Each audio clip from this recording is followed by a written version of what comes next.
Hey, this is another Battle for Earth discussion. This time it is purely fluff, so if you're rules and rules only, then you can stop listening right now. If you care about the narrative and the universe, which I hope you do, this is for you. So, Battle for Earth, where is it narratively? And, I've been spending a very long time writing this universe, nearly 10 years now, and this is the biggest single block of background that I've ever written. It's basically about a novel's worth of content in terms of sheer word count in here. That covers the build-up to the Battle for Earth, but mainly it covers the actual battle, the forces involved, the run-up, all those kind of things. I won't be doing spoilers in this video. It's just purely giving you an idea of just how much background there is and what you can expect to find. There's also a race introduction for every single faction, so again, if you're new to the universe, this is a fantastic entry point, because it covers everything that's happened to all 5 of the game's factions up until this point. So it covers the very basics, like who they are, what their equipment is, how they fight, how many of them there are, what their involvement in the Battle for Earth is.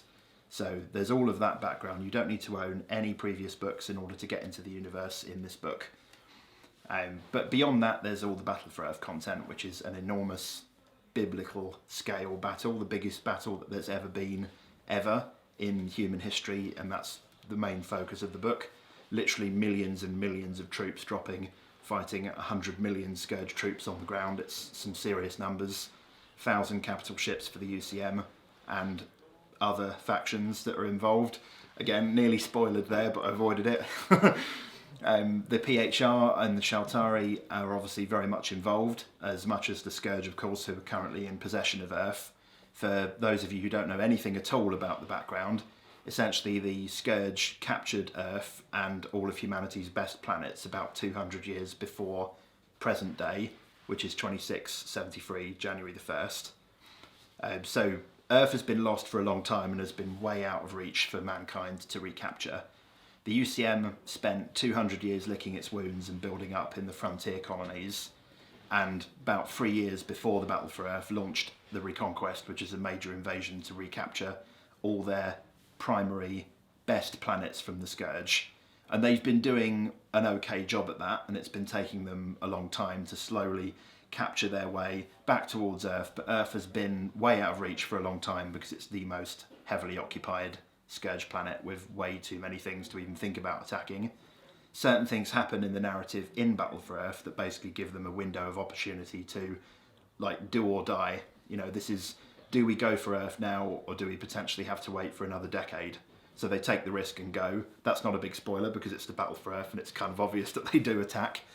But this gives you the setting as to how that was even possible in the first place and what happens next, pretty much. Beyond that, it also gives you background for a lot of the new units, which obviously have roles as well, but there's a big narrative focus, especially for the new Behemoths, which I'll talk about in a bit more detail in another video, but effectively it tells you more about the biggest ground units that we've ever built, and how they work, how they fit into the narrative, why they're just appearing now. I'm very keen on things to make sense narratively, and there's an explanation as to why everything is there and how it all fits in with the rules. For me, rules inform narrative and narrative informs rules, and the two feed off each other very much, with the design of the actual models thrown in as well.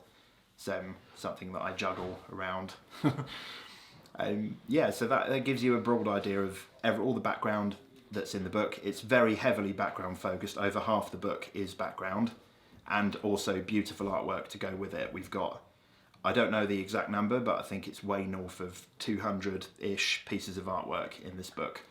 Pretty much all full colour as well, and a lot of full pages. So it's way, way more art than we've ever had in any previous books, and it all goes with the narrative. And yeah, it should be a lovely experience to read, and I hope you enjoy it.